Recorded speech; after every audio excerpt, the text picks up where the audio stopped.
쾅! 육중한 소슬대문이 닫히는 소리는 마치 마른 하늘에 떨어지는 날벼락처럼 고막을 찢을 듯 울려 퍼졌고, 그와 동시에 이 안의 세상에 존재하던 마지막 온기마저 단절되어 버렸다. 문틈 사이로 새어나오던 희미한 불빛조차 야속하게 사라지자 칠흑 같은 어둠과 살을 내는 듯한 삭풍만이 얇은 삼배옷 한 장에 의지한 그의 가냘픈 몸뚱이를 덮쳐왔다. 발밑에 깔린 하얀 눈은 순식간에 그의 체온을 앗아갔고, 얼어붙은 땅의 냉기는 발바닥을 타고 올라와 척추를 찌릿하게 얼려버릴 듯한 고통을 선사했다. 하지만 이하는 그 자리에 주저앉아 울부짖거나 문을 두드리며 애원하지 않았다. 그저 멍하니 닫힌 문을 응시할 뿐이었는데, 그의 눈동자는 공포나 슬픔보다는 믿을 수 없는 현실을 마주한 인간의 허망함으로 가득 차 있었다. 방금 전까지만 해도 자신이 나고 자란 집이었으나 이제는 넘을 수 없는 성벽이 되어버린 저 문 너머에서는 비릿한 조소와 승리감에 도취된 웃음소리가 담장 너머로 흘러나와 이한의 귀를 어지럽혔다. 보아라, 저 천한 것이 꼴사납게 쫓겨나는 꼴을. 아버님께서 눈을 감으시자마자 본색을 드러내는구나. 맏형 이준의 목소리였다. 그는 마치 기다렸다는 듯이 이한을 내쳤고, 그 목소리에는 일말의 연민이나 형제애 따위는 섞여 있지 않은 오로지 혐오와 경멸만이 끈적하게 묻어 있었다. 이한은 떨리는 손을 들어 입가에 흐르는 피를 닦아내었는데, 이는 조금 전 맏형의 발길질에 채여 터진 입술에서 흘러나온 것이었다. 비릿한 쇠맛이 혀끝에 감돌자 그제야 현실이 피부로 와닿기 시작하며 억눌러왔던 기억들이 주마등처럼 스쳐 지나갔다. 불과 2시각 전, 이 집안의 가장이자 이한의 아버지인 이 대감이 지병으로 숨을 거두었을 때만 해도 이한은 슬픔에 잠겨 곡소리조차 제대로 내지 못하고 있었다. 비록 기생의 몸에서 태어난 서자라는 굴레 때문에 아버지를 아버지라 부르지 못하고 영감마님이라 불러야 했으나, 이 대감은 남몰래 이한에게 서책을 건네주며 그의 총명함을 아꼈던 유일한 버팀목이었다.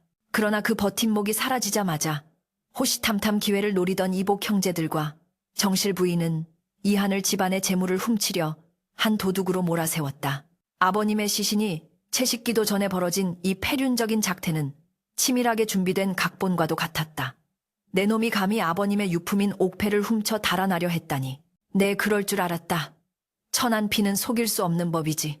둘째 형 이석이 이한의 품에서 미리 심어둔 옥패를 꺼내 보이며 소리쳤을 때 이한은 변명 한마디 제대로 하지 못하고 멍석마리를 당하듯 마당으로 끌려 나왔던 것이다.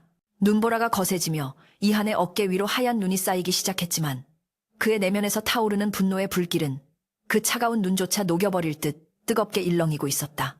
그는 천천히, 아주 천천히 몸을 돌려 눈 덮인 언덕길을 내려가기 시작했다. 한 걸음 한 걸음 내디딜 때마다 얼어붙은 눈이 뽀드득 소리를 내며 부서졌고, 맨발은 날카로운 얼음 조각에 찢겨 붉은 선혈이 하얀 눈 위에 점점이 술을 놓았다. 그 붉은 발자국은 마치 그가 세상에 남기는 처절한 유서이자 반드시 살아서 돌아오겠다는 피의 맹세와도 같았다. 이한은 생각했다. 내가 무엇을 잘못했단 말인가? 단지 천한 어미의 배를 빌려 태어났다는 것이 내 의지와는 상관없이 주어진 그 핏줄이 이토록 큰 죄란 말인가? 어려서부터 형들의 글 읽는 소리를 어깨 너머로 들으며 천자문을 깨우쳤고, 밤이면 숫스로 바닥에 글을 쓰며 학문을 익혔으나 돌아오는 것은 건방진 놈이라는 매질 뿐이었다. 그럼에도 불구하고 이한은 언젠가 아버님이 자신을 인정해줄 날이 올 것이라 믿으며 그 모진 멸시와 구박을 견뎌왔었다. 하지만 오늘 그 마지막 희망조차 차가운 대문 밖으로 내동댕이 쳐진 것이다. 마을 어귀를 지나 산길로 접어들자 인적은 끊기고 굶주린 늑대들의 울음소리가 바람결에 실려왔다. 동지 섣달의 밤바람은 칼날처럼 예리하게 이한의 살캄을 파고들었고, 감각이 없어진 발은 이미 내 것이 아닌 듯 무거웠다. 체력은 바닥을 드러내고 있었고, 며칠간 제대로 먹지 못한 위장은 쓰라린 통증을 호소했다. 이대로 쓰러져 잠들면 고통 없는 죽음을 맞이할 수 있을지도 모른다는 달콤한 유혹이 그의 정신을 혼미하게 만들었다. 눈꺼풀이 천근만근 무거워지며 시야가 흐려지려는 찰나, 이한의 뇌리에 아버지가 임종 직전 남몰래 쥐어주었던 낡은 서찰 한 장이 떠올랐다. 그것은 아버지가 젊은 시절 인연을 맺었던, 지금은 한양 뒷골목에서 이름을 날린다는 어느 거상에 대한 이야기였다. 하나, 만약 내게 병고가 생기거든 이 사람을 찾아가거라. 너의 그 명석한 두뇌라면 붓 대신 삼판선반을 잡아 세상을 호령할 수 있을 것이다. 아버지의 그 마지막 속삭임이 환청처럼 귓가에 맴돌자 꺼져가던 이한의 생명력에 다시금 불씨가 지펴졌다. 그는 이를 악물고 눈을 부릅뜨며 흐려지는 정신을 부여잡았다. 여기서 죽는다면 저 담장 안에서 히히덕거리는 저들에게 그저 얼어 죽은 객사자라는 비웃음거리 하나를 더해줄 뿐이었다. 죽지 않는다. 절대로 죽지 않아. 이한은 갈라진 입술 사이로 피 섞인 목소리를 토해내며 비틀거리는 다리에 힘을 주었다. 바람이 거세질수록, 추위가 뼈를 깎을수록 그의 눈빛은 더욱 형형하게 빛났다. 그것은 더 이상 양반집 도련님의 유약한 눈빛이 아니었다. 생존을 위해 모든 것을 물어뜯을 준비가 된 야수의 눈빛이었다. 그는 품속에 깊이 간직해둔 아버지가 몰래 준 엽전 몇 덫을 움켜쥐었다. 그 차가운 금속의 감촉이 그에게 현실을 일깨워 주었다. 지금 당장 필요한 것은 따뜻한 위로가 아니라 당장 내일 아침을 먹을 수 있는 돈 한 푼과 몸을 누일 수 있는 지붕이었다. 이한은 자신이 알던 도덕과 예의, 그리고 양반의 채통 따위는 저 닫힌 대문 안에 모두 버리고 왔음을 깨달았다. 이제부터 그는 이한이 아니었다. 짐승처럼 짖어야 한다면 짖을 것이고 진흙탕을 기어야 한다면 기어갈 것이다. 그렇게 살아서, 반드시 살아서 저 거만한 형제들의 발 아래 이 세상을 꿀리게 만들 것이다. 저 대문이 내 발길질 한 번에 부서지게 만들 것이고 나를 비웃던 저 입들이 내 이름 석자 앞에 벌벌 떨게 만들리라. 산등성에 올라서자 멀리 이 대감댁의 기와지붕이 눈 덮인 풍경 속에 웅장하게 자리 잡고 있는 모습이 보였다. 사랑채에서는 여전히 불빛이 새어나오고 있었고 아마도 그들은 이한을 내쫓은 후 승리의 술잔을 기울이고 있을 것이었다. 이한은 그 불빛을 노려보며 자신의 심장에 칼을 꽂듯 깊은 증오를 새겨 넣었다. 눈물은 말라버렸고 가슴속에는 시커먼 도끼만이 가득 차올랐다. 그는 눈밭에 무릎을 꿇고 피가 배어 나오는 손으로 차가운 눈을 한 줌 쥐어 입에 넣었다. 입안이 얼어붙는 듯한 고통과 함께 눈이 녹아내리며 갈증을 달래주었다. 그것은 마치 그가 앞으로 삼켜야 할 세상의 냉혹함과도 같았다. 두고 보아라. 내 기필코 돌아올 것이다. 그때는 이 눈밭이 하얀색이 아니라 너희들의 피로 붉게 물들게 될 것이다. 이하는 나직하게 읊조리며 다시 일어섰다. 그의 그림자가 눈 위에 길게 드리워졌고 그 모습은 마치 웅크렸던 용이 승천을 준비하는 듯한 기이한 기운을 내뿜고 있었다. 그는 무작정 한양을 향해 발걸음을 옮겼다. 길은 험하고 멀었지만 그의 발걸음에는 망설임이 없었다. 늑대의 울음소리가 다시금 가까워졌지만 이하는 더 이상 두려워하지 않았다. 오히려 그 울음소리가 자신의 처지와 닮아 있다고 느끼며 묘한 동질감마저 느꼈다. 며칠을 걷고 또 걸어 발바닥이 짓무르고 굳은 살이 박일 때쯤 멀리서 희미한 인가 렌자의 불빛이 보이기 시작했다. 그러나 안도감도 잠시 그의 앞을 가로막은 것은 굶주림에 지쳐 쓰러져 있는 노파와 그녀를 둘러싼 산적떼들이었다. 평소에 이한이라면 겁을 먹고 도망쳤을지 모르나 지금의 그는 달랐다. 잃을 것이 없는 자의 무모함이 그리고 억눌려왔던 분노가 엉뚱한 방향으로 표출되려 하고 있었다. 산적 중 하나가 칼을 휘두르며 이한에게 다가왔다. 어이 꼬마야. 가진 거 있으면 다 내놓고 썩어져라. 아니면 이 할망구랑 같이 저승길 동무나 하든지. 산적의 입에서는 역겨운 술 냄새가 진동했다. 이한은 품속의 엽전을 만지작거렸다. 이것을 주면 목숨은 건질 수 있을 것이다. 하지만 이것은 아버지의 마지막 유산이자 자신의 복수를 위한 종자돈이었다. 이한은 산적의 눈을 똑바로 쳐다보며 생전 처음으로 남을 향해 살기 어린 미소를 지어 보였다. 가진 것은 이 목숨 하나뿐이나 그 목숨을 가져가려거든 내 놈의 팔 하나쯤은 내놓아야 할 것이다. 그의 목소리는 차분했지만 서슬퍼런 기세가 서려 있었다. 산적들이 멈칫하는 사이 이한은 주변에 널려있던 날카로운 돌멩이 하나를 쥐었다. 양반집 도련님으로 살면서 한 번도 해보지 않았던 싸움이었다. 그러나 그의 몸속에는 이미 생존 본능이 꿈틀대고 있었다. 굶주림과 추위, 그리고 배신의 고통이 그를 다른 존재로 탈바꿈시켜 놓은 것이었다. 이한은 돌을 쥔 손에 힘을 주며 산적의 미간을 향해 몸을 날렸다. 그것은 이한이라는 한 인간이 껍질을 깨고 나오는 순간이었으며 동시에 조선 팔도를 뒤흔들 거상 흥룡의 전설이 시작되는 첫 번째 몸부림이었다. 눈보라가 휘몰아치는 설원 위에서 소녀는 그렇게 죽음을 넘어선 야수가 되어가고 있었다. 한양의 운종가. 운종계는 사람의 발길이 구름처럼 모인다고 하여 붙여진 이름이었으나 굶주리고 가진 것 없는 이한에게 그곳은 구름 위의 천국이 아니라 똥물 튀기는 지옥의 아가리였다. 코를 찌르는 생선 비린내, 땀에 쪄든 배옷 냄새, 그리고 거리를 배회하는 병든 개들의 악취가 뒤섞여 숨을 쉴 때마다 폐부 깊숙이 역겨움을 밀어넣었다. 화려한 비단옷을 입고 거드름을 피우며 지나가는 양반네들의 모습은 불과 달포 전까지만 해도 이한 자신의 모습이었으나 이제 그들과 이한 사이에는 보이지 않는, 그러나 결코 넘을 수 없는 거대한 신분의 강이 흐르고 있었다. 이한은 시전시 뒷골목에 진창에 쭈그리고 앉아 짐승처럼 거친 숨을 몰아쉬었다.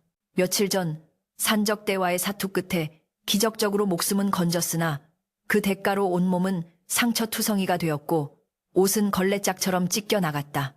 백가죽이 등뼈에 달라붙을 듯한 허기는 이제 고통을 넘어선 마비 상태였고 흐릿한 시야 속에서 오가는 사람들은 먹음직스러운 고깃덩어리로 보일 지경이었다.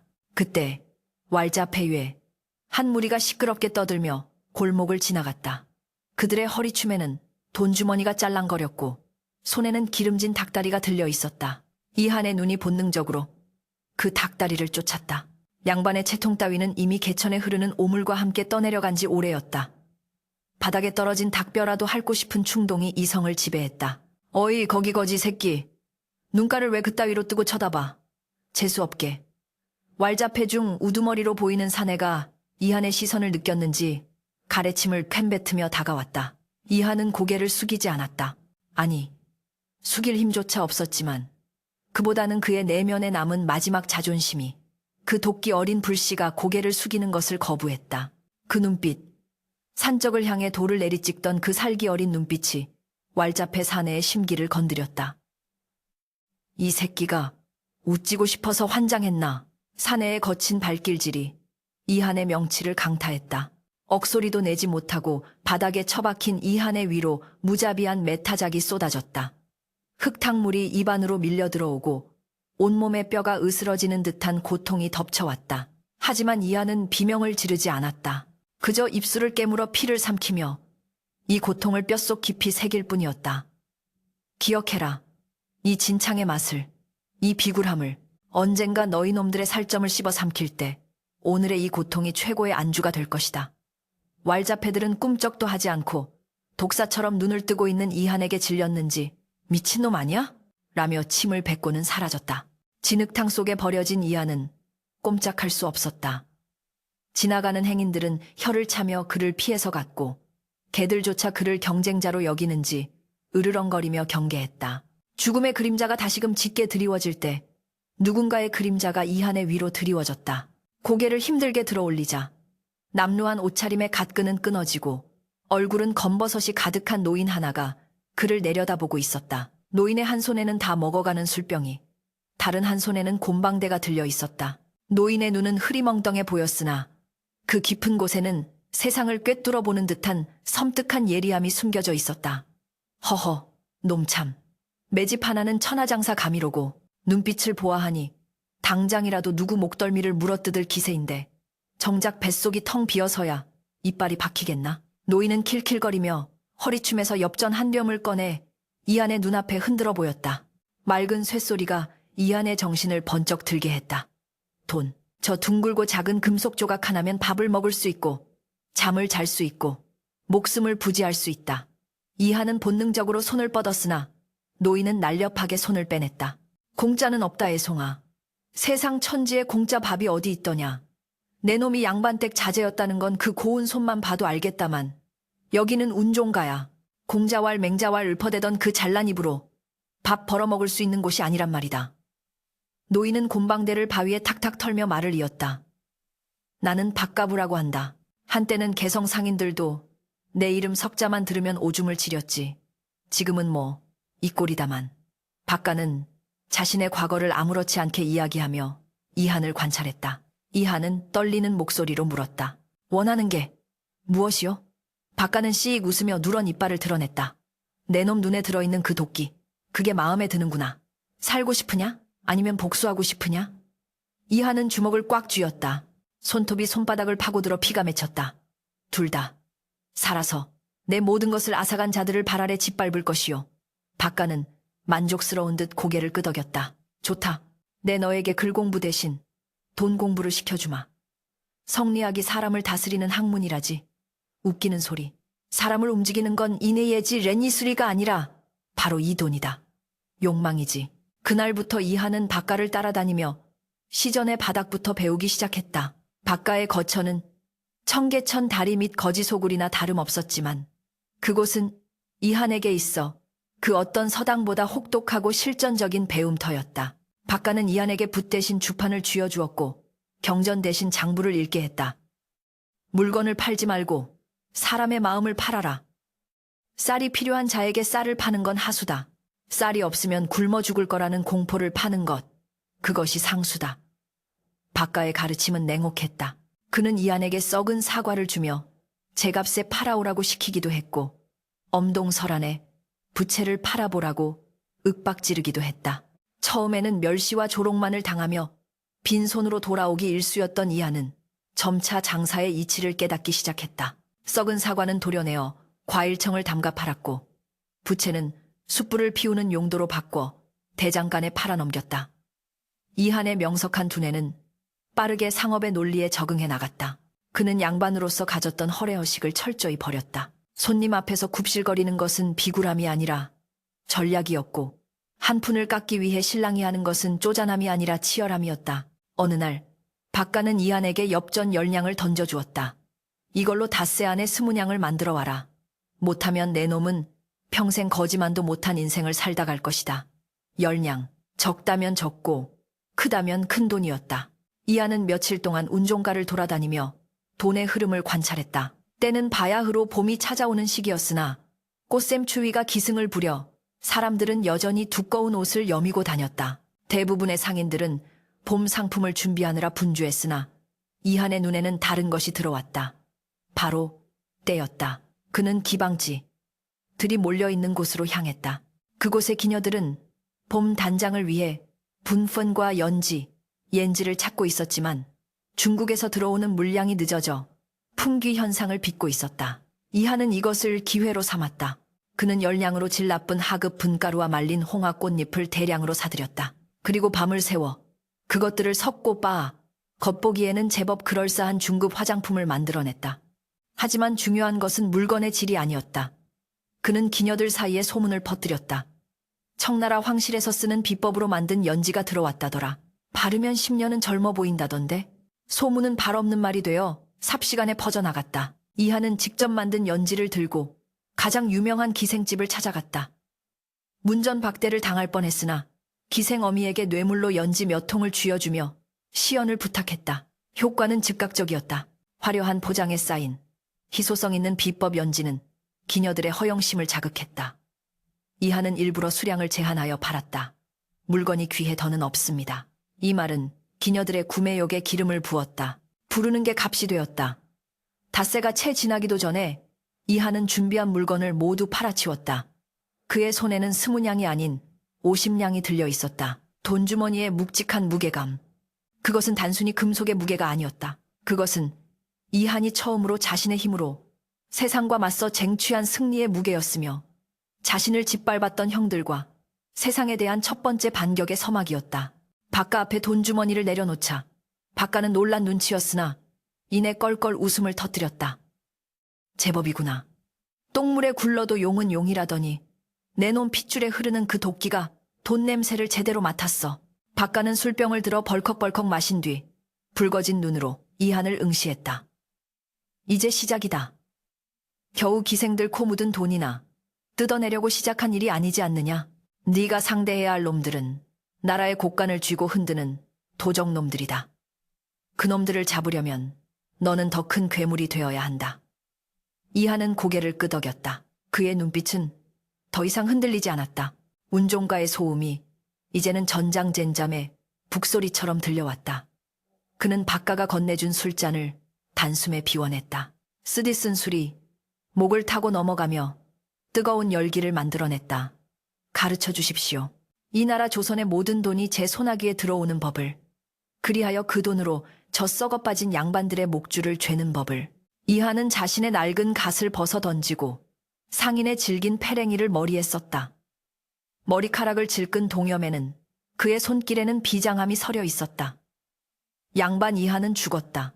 이제 이곳에는 돈을 무기로, 장부를 방패로 삼아 세상을 집어삼킬 거상주상의 싹이 자라나고 있을 뿐이었다. 그는 바깥을 따라 어둠이 깔린 한강 마포나루로 향했다. 그곳은 전국 각지에서 올라오는 물산이 집결하는 곳이자 거대한 부가 태동하는 심장부였다. 강바람이 차가웠지만 이한의 가슴은 그 어느 때보다 뜨겁게 타오르고 있었다. 저 너울대는 검은 강물 아래에 자신이 차지해야 할 거대한 야망이 잠들어 있음을 직감했기 때문이었다. 이제 그는 더 이상 굶주린 소년이 아니었다. 사냥감을 노리는 젊은 늑대, 아니 승천을 꿈꾸며 흙탕물 속에서 몸집을 불리는 이묵이었다. 한양의 밤은 낮보다 화려했으나 그 화려함의 그림자는 더욱 짙고 깊었다. 10년이라는 세월은 강산도 변하게 한다 했으나 이한에게 그 시간은 흐르는 물이 아니라 숫돌에 갈리는 칼날과도 같았다. 이제 장안의 그 누구도 이한이라는 이름을 기억하는 이는 없었다. 대신 어둠이 내린 운종가 뒷골목에서 은밀하게 속삭여지는 이름이 하나 있었으니 바로 흥룡 해륜이었다. 그림자 상단의 대행수이자 왕실의 내탕금보다 더 많은 돈을 주무른다는 전설 속의 인물. 그의 손을 거치지 않고서는 한양으로 들어오는 쌀 한 톨, 소금 한 줌도 없다는 소문은 결코 과장이 아니었다. 마포나루의 거대한 물류 창고 안, 흥룡의 집무실은 칠흑 같은 어둠 속에 잠겨 있었고 오직 탁자 위에 놓인 촛불 하나만이 위태롭게 흔들리며 장부를 넘기는 그의 손끝을 비추고 있었다. 거친 상인의 옷 대신 최고급 비단으로 지은 흑색 도포를 걸친 이한의 모습은 예전에 굶주린 소년과는 판이했다. 다부진 어깨와 날카로운 턱선, 그리고 무엇보다 세상을 내려다보는 듯한 서늘한 눈빛은 그가 겪어온 지옥 같은 세월을 대변하고 있었다. 대행수 어른, 미끼를 문 고기들이 파닥거리고 있습니다. 신복인 마석이 조용히 문을 열고 들어와 고개를 조아렸다. 마석은 과거 이한이 밑바닥에서 굴러먹을 때 거두어들인 왈자패 출신으로 이제는 흥룡 상단의 호위 대장이자 이한의 수족이 되어 있었다. 이한은 장부에서 눈을 떼지 않은 채 나직이 물었다. 그들이 왔느냐? 마석이 짧게 긍정했다. 예, 이 대감댁, 아니 지금은 이 판서댁 장남 이준과 차남 이석, 두 형제가 제 발로 걸어 들어왔습니다. 빚 독촉에 시달리다 못해 소문만 듣고 이곳까지 기어들어 온 꼴이 가관입니다. 이한의 입가에 비릿한 미소가 번졌다. 10년을 기다려온 순간이었다. 아버지의 장례가 치러지던 날 자신을 눈밭으로 내쫓았던 그 형제들이 이제는 제 발로 호랑이 굴로 들어온 것이다. 이한은 천천히 자리에서 일어났다. 들여라. 단, 내 얼굴을 똑바로 보지 못하게 발림을 치고 조명을 낮추거라. 접객실의 공기는 무거웠다. 최고급 향나무를 태운 향내가 은은하게 퍼져 있었으나 그 향기는 방문객들의 불안감을 감추기에는 역부족이었다. 발 너머에 앉아있는 이한은 그림자처럼 보일 뿐 형체조차 뚜렷하지 않았다. 문이 열리고 이준과 이석이 허둥지둥 들어왔다.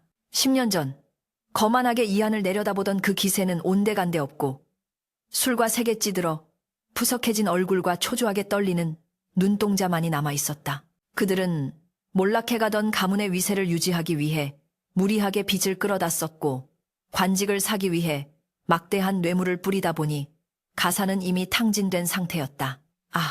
아이고, 대행수 어른을 뵙습니다. 소문은 익히 들었습니다만 이렇게 뵙게 되어 영광입니다. 맏형 이준이 비굴하게 허리를 굽혔다. 양반의 채통은 돈 앞에서 휴지 조각보다 가벼웠다. 발 너머의 이하는 침묵을 지켰다. 그 침묵이 길어질수록 형제들의 등줄기에는 식은땀이 흘러내렸다. 돈이 필요하시다 들었습니다. 이한이 변조한 목소리로 차갑게 운을 뗐다. 긁히는 듯한 쇳소리에 이준과 이석은 흠칫 놀랐으나 급한 불을 꺼야 한다는 생각에 이내 고개를 끄덕였다. 예, 그렇습니다. 잠시 융통이 막혀서 그러니 급한 불만 끄면 넉넉하게 이자를 쳐서 갚겠습니다. 저희 집안이 어떤 집안인지 아시지 않습니까? 이조 판서를 지내신 아버님의 명예를 걸고 이하는 콧방귀를 뀌고 싶은 것을 가까스로 참았다. 명예? 너희들이 팔아먹을 명예가 아직 남아있던가? 그는 탁자 위에 놓인 찻잔을 천천히 들어올리며 말했다. 명예 따위는 담보가 되지 않습니다. 상인에게 필요한 것은 확실한 물건이지요. 이석이 다급하게 끼어들었다. 그렇다면 무엇을 원하십니까? 문전 옥답이라도 내놓으라면 내놓겠습니다. 이하는 찻잔을 내려놓는 소리를 탁 하고 크게 내며 분위기를 압도했다.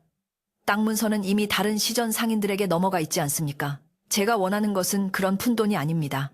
그는 잠시 뜸을 들이다가 형제들의 숨통을 조이듯 낮게 속삭였다. 두 분께서 조정의 선해청, 쇤괴이탱, 관리들과 친분이 두텁다 들었습니다. 다가오는 동지, 왕실의 진상할 쌀과 소금의 납품권을 저에게 넘겨주시지요. 그것을 담보로 한다면 원하시는 금전 5만 양을 지금 즉시 내어드리지요. 5만 양. 형제들의 눈이 휘둥그레졌다. 그 정도면 빚을 모두 청산하고도 기방에서 몇 년은 흥청망청 놀 수 있는 거금이었다. 하지만 납품권은 나라의 곳간을 여는 열쇠나 다름없었다. 함부로 넘겼다가는 국법으로 다스려질 중죄였다. 이준이 망설이는 기색을 보이자 이하는 택기를 박았다. 어려우시다면 없던 일로 하지요. 다만 내일이면 저잣거리에 두 분의 빈문서가 나붙게 될 겁니다. 양반의 체면이 땅에 떨어지는 건 순식간이겠지요. 아닙니다. 하겠습니다. 까짓것 납품권이 대수입니까? 어차피 형식적인 것 아닙니까? 이주는 다급하게 외쳤다. 눈앞에 돈에 눈이 멀어 뒤일은 생각조차 하지 않는 어리석음. 이하는 속으로 쾌재를 불렀다. 좋습니다. 여기 각서에 수결셔 쾌질 하십시오. 마석이 들이민 종이에 형제들은 떨리는 손으로 서명을 했다. 그 종이가 자신들의 목을 톳다맬 올감이라는 사실은 꿈에도 모른 채 그들은 돈표를 받아들고 굽실거리지도 않으며 도망치듯 방을 빠져나갔다. 그들의 뒷모습을 바라보는 이한의 눈동자는 차갑게 식어 있었다. 어리석은 놈들. 쌀과 소금은 백성의 목숨줄이다. 그것을 팔아넘긴 죄, 너희들의 목숨으로도 갚지 못할 것이다. 이한은 발을 걷어 올렸다. 촛불에 비친 그의 얼굴에는 승리감보다는 깊은 슬픔과 분노가 뒤엉켜 있었다. 이것은 단순한 복수가 아니었다. 썩어빠진 양반들이 어떻게 나라를 좀먹고 있는지 그 죄악을 만천하에 고발하기 위한 거대한 연극의 시작이었다. 계절이 바뀌어 찬바람이 불기 시작하자 이한의 계획은 본격적으로 실행되었다. 그는 막대한 자금력을 동원하여 전국 각지의 쌀과 소금을 사재기하기 시작했다. 흥룡 상단의 거대한 창고에는 곡식이 산처럼 쌓여갔으나 시전의 쌀가게들은 파리만 날렸다. 쌀값이 금값이다. 백성들의 원성이 하늘을 찔렀다. 흉년이 겹친 데다 유통마저 막히니 쌀 한 대 값이 예전의 10배로 치솟았다. 굶주린 백성들은 관아로 몰려가 아우성쳤지만 관아의 곳간 또한 텅 비어 있었다. 조정은 발칵 뒤집혔다. 왕실의 식탁에 오를 쌀조차 부족할 지경에 이르자 임금의 진노는 극에 달했다. 도대체 선해청은 무엇을 하고 있단 말이냐? 진상미가 끊기다니. 이게 말이 되는 소리냐? 어전 회의에서 임금의 호통이 떨어지자 대신들은 고개를 들지 못했다. 이준과 이석 형제는 사색이 되었다. 흥룡에게 넘긴 납품권 때문에 정작 자신들이 조달해야 할 물량을 구하지 못한 것이다. 그들은 흥룡을 찾아가 사정하려 했으나 흥룡 상단의 문은 굳게 닫혀 있었다. 대행수 어른, 제발 저희 좀 살려주십시오. 쌀을 좀 풀어주십시오. 대문 밖에서 울부짖는 형제들의 목소리를 들으며 이하는 창고 안에서 쌀자루에 손을 꽂아 넣었다. 차가운 쌀 아래 감촉이 손끝을 타고 전해졌다. 백성들은 이 쌀 한 줌이 없어서 흙을 파먹고 나무 껍질을 벗겨 먹는다. 너희는 그 고통을 단 한 번이라도 생각해 본 적이 있느냐? 이하는 혼잣말처럼 중얼거렸다. 그의 옆에 서 있던 마석이 조심스럽게 물었다. 대행수님, 이제 어찌하시겠습니까? 조정에서 진상조사를 시작했습니다. 꼬리가 잡히면 저희도 위험할 수 있습니다. 위험? 이하는 싸늘하게 웃었다. 호랑이를 잡으려면 호랑이 굴로 들어가야 하는 법. 내 발로 조정에 들어갈 것이다. 하지만 죄인이 아니라 이 난국을 타개할 구세주로서 말이다. 이하는 미리 준비해둔 서찰을 꺼냈다. 그것은 이준과 이석 형제가 작성한 각서, 그리고 그들의 뒤를 봐주던 이조 판서와 선해청 당상관들의 비리 장부 사본이었다. 흥룡 상단의 정보망은 이미 조정 깊숙한 곳까지 뻗어 있었다. 누가 누구에게 뇌물을 바쳤고 누가 백성들의 고혈을 짜내어 기와집을 올렸는지 모든 것이 이한의 손바닥 안에 있었다. 마서가 채비하거라. 내일 우리는 가장 화려한 옷을 입고 가장 당당한 모습으로 저들의 연회장에 나타날 것이다. 그곳이 바로 놈들의 무덤이 될 것이다. 이하는 자리에서 일어나 창문을 열었다. 한양의 밤거리, 굶주림에 지친 백성들의 신음소리가 바람결에 실려오는 듯했다. 10년 전 맨발로 쫓겨나던 그 눈, 오는 밤의 추위가 다시금 생생하게 느껴졌다. 그때의 소녀는 울며 도망쳤지만 지금의 흥룡은 도망치지 않는다. 그는 피 맺힌 복수의 칼날을 이제야 비로소 칼집에서 뽑아들었다. 그의 심장은 두근거리지 않았다. 오히려 얼음처럼 차갑게 가라앉아 다가올 파국을 냉정하게 계산하고 있었다. 저 멀리 남산 너머로 동이 트려하고 있었다. 그것은 흥룡의 시대가, 그리고 부패한 자들의 종말이 다가오고 있음을 알리는 서광이었다. 지글지글 끓어오르는 기름 냄새와 코를 찌르는 육향이 연회장을 가득 메웠으나 그 풍요로운 향기는 어쩐지 썩은 시체에서 풍기는 악취보다 더 역겹게 느껴졌다. 담장 밖에서는 굶어 죽은 백성들의 시신이 거적에 덮여 실려 나가고 젖동량을 하는 어미들의 통곡 소리가 끊이지 않는데, 이곳 판서 김대감의 사랑채에서는 밤새도록 질펀한 술판이 벌어지고 있었다. 비단으로 휘감은 기둥 사이로 흐드러진 춤사위가 오가고 상다리가 부러질 듯 차려진 산해진미 앞에는 탐욕스럽게 번들거리는 얼굴들이 앉아 있었다. 그 중심에는 이준과 이석 형제, 그리고 그들의 뒷배를 봐주던 선해청 당상관과 판서 김대감이 자리하고 있었다. 하지만 그들의 표정은 즐거움과는 거리가 멀었다. 손에 든 술잔은 미세하게 떨리고 있었고 문 밖에서 인기척이라도 들릴라 치면 화들짝 놀라며 두리번거리는 꼴이 마치 사냥꾼에게 쫓기는 짐승과 다를 바 없었다. 대체 흥룡 그자는 언제 온다는 게야? 약조한 시각이 지나지 않았는가? 판서 김대감이 짜증 섞인 목소리로 소리치며 술상을 내리쳤다. 이준이 식은땀을 닦으며 기어들어가는 목소리로 대답했다. 오고 있다고 합니다. 조금만 기다려 주십시오, 대감. 그자가 쌀을 풀기만 하면 이 난국은 해결될 것입니다. 그때였다. 대행수 흥룡 듭시오. 하인의 외침과 함께 육중한 문이 열리고 차가운 밤바람이 연회장의 후끈한 열기를 단숨에 식혀버렸다. 촛불들이 일제히 휘청거렸고 좌중의 시선이 문 쪽으로 쏠렸다. 검은 도포 자락을 휘날리며 들어서는 사내의 위압감은 실로 대단했다. 그의 뒤로는 칠흑 같은 어둠이 깔려 있어 마치 저승사자가 지옥의 문을 열고 걸어 나온 듯한 착각을 불러일으켰다. 이하는 갓을 깊게 눌렀어 얼굴을 가린 채 뚜벅뚜벅 연회장 중앙으로 걸어 들어왔다. 발소리 하나하나가 심장을 옥죄어오는 듯한 침묵 속에서 이하는 천천히 고개를 들어 좌중을 둘러보았다. 귀한 술자리에 늦어 송구합니다. 허나 가져올 것이 많아 시간이 좀 걸렸습니다. 가면 속에 감춰진 목소리는 낮고 묵직했으나 그 속에 서린 날카로운 가시는 숨길 수 없었다. 판서 김대감이 헛기침하며 위엄을 찾으려 애썼다. 오느라 수고했네. 자, 긴 말할 것 없이 쌀은 가져왔는가? 내 자네에게 섭섭지 않게 보상해주겠네. 관직을 원하면 관직을, 돈을 원하면 돈을 줄 터이니. 이하는 픽하고 헛웃음을 터뜨렸다. 그 웃음소리가 어찌나 서늘한지 연회장에 있던 기생들마저 숨을 죽이고 뒷걸음질 쳤다. 보상이라 이미 충분히 받았습니다.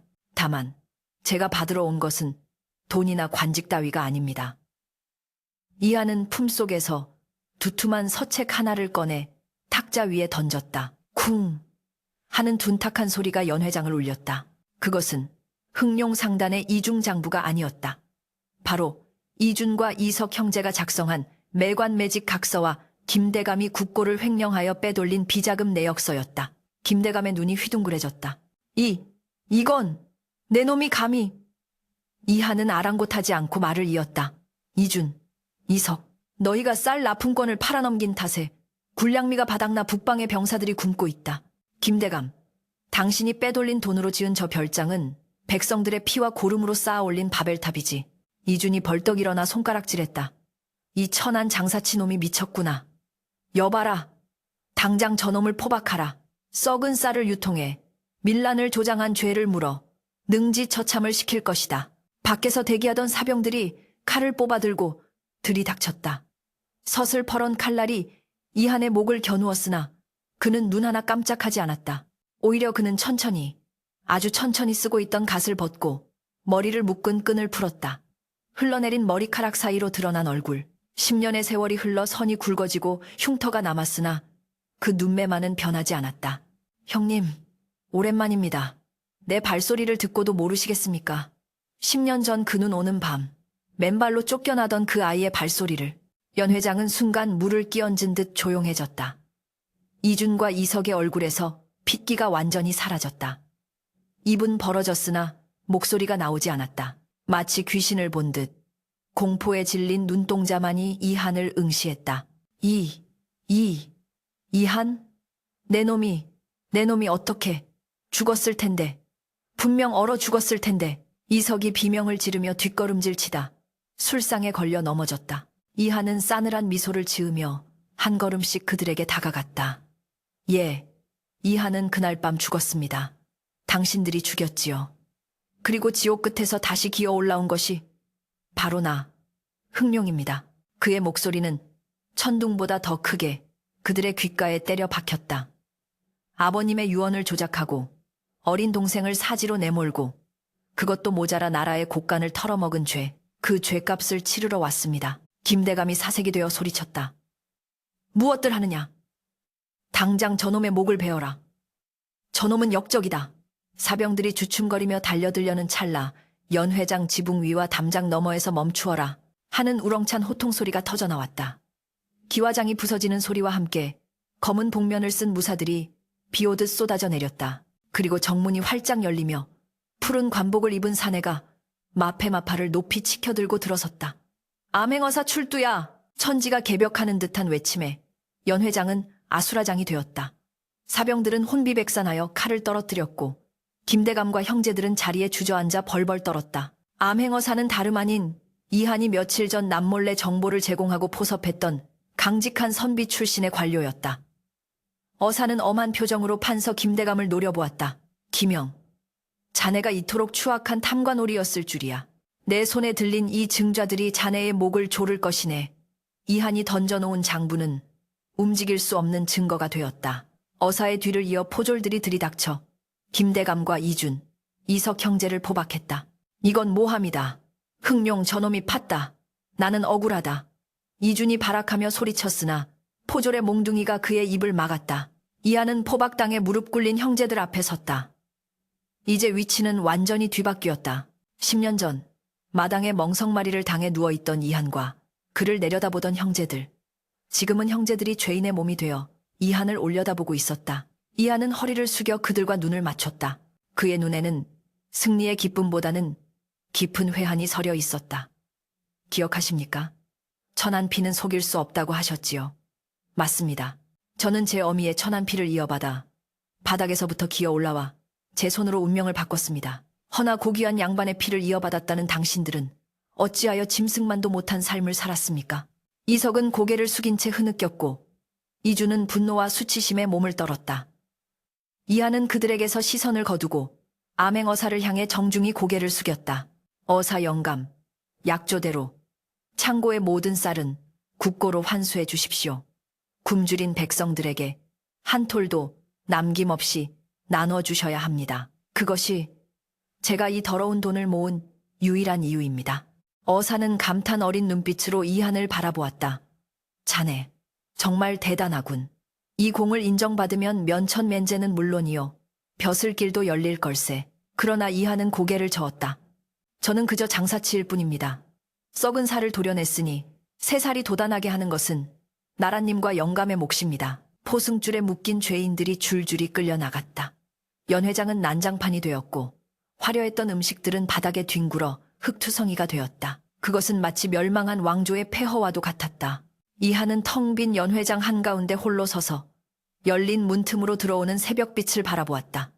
복수는 끝났다. 가슴속에 응어리졌던 거대한 돌덩이가 빠져나간 듯 시원했으나 동시에 가슴 한구석이 뻥 뚫린 듯한 공허함이 밀려왔다. 10년 동안 그를 지탱해온 증오라는 불꽃이 사그라들자 그 자리엔 지독한 고독만이 남았다. 그는 떨리는 손으로 자신의 가슴을 움켜쥐었다. 아버님, 보고 계십니까? 당신의 아들들이 이렇게 되었습니다. 이것이 당신이 원하던 정의입니까? 아니면 가문의 비극입니까? 이하는 비틀거리는 걸음으로 연 회장을 빠져나왔다. 밖에는 어느새 하얀 눈이 내리고 있었다. 10년 전 그날처럼. 하지만 이번에는 맨발이 아니었고 쫓겨나는 것도 아니었다. 눈송이가 그의 뜨거운 이마를 식혀주었다. 그는 하늘을 올려다보며 깊은 숨을 들이마셨다. 차가운 공기가 폐부 깊숙이 들어오자 그제야 눈물이 왈칵 쏟아졌다. 그것은 슬픔의 눈물도 기쁨의 눈물도 아니었다. 그저 지난 세월, 모진 풍파를 견뎌낸 자신에 대한 위로이자 사라져버린 형제에 대한 마지막 조가 덜까였다. 이제 다 끝났다. 이한의 중얼거림이 눈보라 속에 흩어졌다. 멀리서 닭 울음소리가 들려오며 조선의 새로운 아침이 밝아오고 있었다. 그러나 이한의 이야기는 아직 끝나지 않았다. 복수 뒤에 남은 삶, 그리고 그가 가진 막대한 부후를 어떻게 쓸 것인가에 대한 진정한 시험이 그를 기다리고 있었다.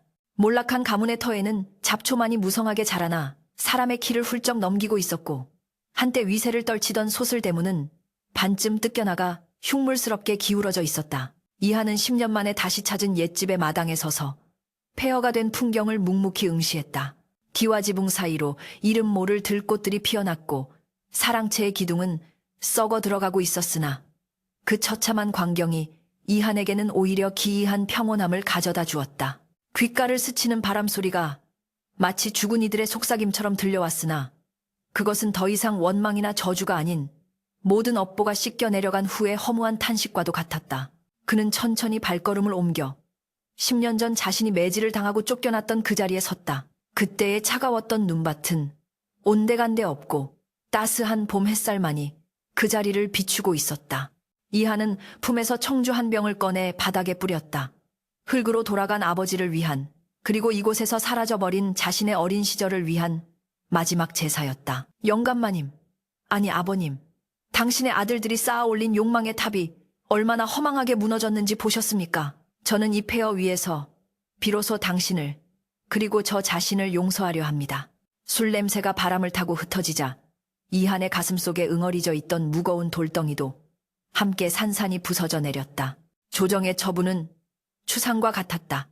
국고를 횡령하고 매관매직을 일삼았던 김대감은 참수형에 처해졌고, 이준과 이석 형제는 가산을 몰수당하고, 저 멀리 절해고도 제타의 구도인 흑산도로 유배를 떠났다.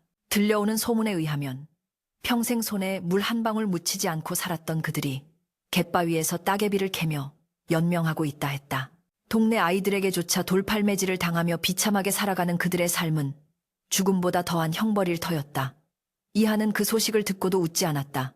복수가 완성된 순간 느꼈던 찰나의 희열은 그들이 겪고 있는 고통의 무게를 실감하자 연민이라는 씁쓸한 뒷맛으로 변해 있었다. 그는 깨달았다. 진정한 복수는 상대의 파멸을 보며 즐거워하는 것이 아니라 그들의 불행을 내 삶의 걸음으로 삼아 더 높고 밝은 곳으로 나아가는 것임을. 악인들은 스스로 파놓은 구덩이에 빠졌을 뿐 이한이 그들을 긍휼히 여길 이유도 더 이상 미워할 이유도 없었다. 그는 이제 과거라는 감옥에서 걸어 나와 자신 앞에 펼쳐진 새로운 길을 바라보아야 했다. 한양의 저잣거리는 다시 활기를 되찾았다. 흑룡 상단이 창고를 열어 쌀을 풀자 천정부지로 치솟았던 쌀값은 안정을 찾았고, 굶주림에 허덕이던 백성들의 얼굴에는 다시 생기가 돌기 시작했다. 이하는 흑룡이라는 무시무시한 벼로 대신 의상 이상이라는 칭송을 받게 되었다. 그러나 그는 사람들의 환호 속에 숨지 않고 직접 거리로 나섰다. 남대문 밖에 거대한 무료 급식소인 활인소, 헐은소를 세우고 오갈 데 없는 고아들과 노인들을 거두어들였다. 커다란 가마솥에서 하얀 김이 피어오르고 구수한 밥냄새가 진동하는 그곳에서 이하는 비단옷 대신 소매를 걷어붙이고 직접 국자를 들었다. 많이 드십시오. 천천히 드십시오. 쌀은 얼마든지 있습니다. 밥 한 그릇을 받아들고 눈물을 글썽이는 노파의 거친 손을 잡아주며 이하는 생전 처음으로 가슴 벅찬 충만함을 느꼈다. 돈이 사람을 죽이는 칼이 될 수도 있지만 사람을 살리는 약이 될 수도 있다는 평범한 진리를 몸소 실천하는 순간이었다. 어느 날 오후 활인소 한켠에서 땀을 닦고 있는 이한에게 낯익은 그림자가 다가왔다. 과거 자신을 거두어 주었던 스승이자 지금은 흑룡 상단의 고문으로 물러나 있는 박가였다. 노인은 여전히 곰방대를 입에 문 채 흐뭇한 미소로 이한을 바라보고 있었다. 허허, 똥물에서 뒹굴던 놈이 이제는 부처님 흉내를 내고 있구나. 그래.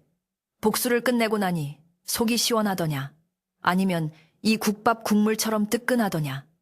이하는 쑥스러운 듯 웃으며 노인에게 물 한 그릇을 건넸다. 스승님 말씀이 맞았습니다. 돈은 똥과 같아서 한 곳에 모아두면 악취가 진동하지만 밭에 뿌리면 거름이 되어 곡식을 키운다는 그 말씀 말입니다. 저는 이제야 비로소 진짜 장사꾼이 된 기분입니다. 박가는 고개를 끄덕이며 곰방대 연기를 길게 내뿜었다. 그렇고 말고 장사는 이문을 남기는 것이 아니라 사람을 남기는 것이라 했다. 내 놈이 지금 남기고 있는 이 수많은 사람의 미소가 바로 천하를 주고도 바꿀 수 없는 막대한 이문이니라.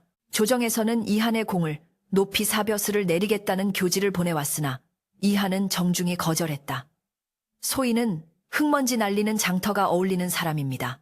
관복을 입고 고개를 조아리는 것보다 장부를 끼고 백성들과 흥정하는 것이 더 행복합니다. 임금은 그의 뜻을 가상히 여겨 통정대부, 통정대후라는 품계를 내리고 흥룡상단에 해민상단, 회민상된이라는 새로운 현판을 하사했다. 백성을 은혜롭게 하는 상단. 그것은 이한이 평생을 바쳐 지켜나가야 할 새로운 이름이자 명예였다. 마석을 비롯한 상단의 식구들은 덩실덩실 춤을 추며 기뻐했고 이한은 그들의 웃음소리 속에서 진정한 가족의 의미를 되새겼다. 핏줄로 이어진 형제는 남보다 못하게 되었으나 뜻으로 맺어진 이들은 피보다 진한 형제가 되어 그의 곁을 지키고 있었다. 세월은 유수와 같이 흘러 이한의 머리에도 희끗희끗한 서리가 내려앉았다. 그는 더 이상 날카로운 눈빛의 젊은 야수가 아니라 인자한 미소를 머금은 중년의 거상이 되어 있었다. 어느 늦가을 저녁, 이한은 일을 마치고 남산 팔각정에 올라 한양 도성을 내려다보았다. 붉게 타오르는 노을이 기와 지붕들을 황금빛으로 물들이고 집집마다 저녁밥을 짓는 연기가 모락모락 피어오르는 평화로운 풍경이었다.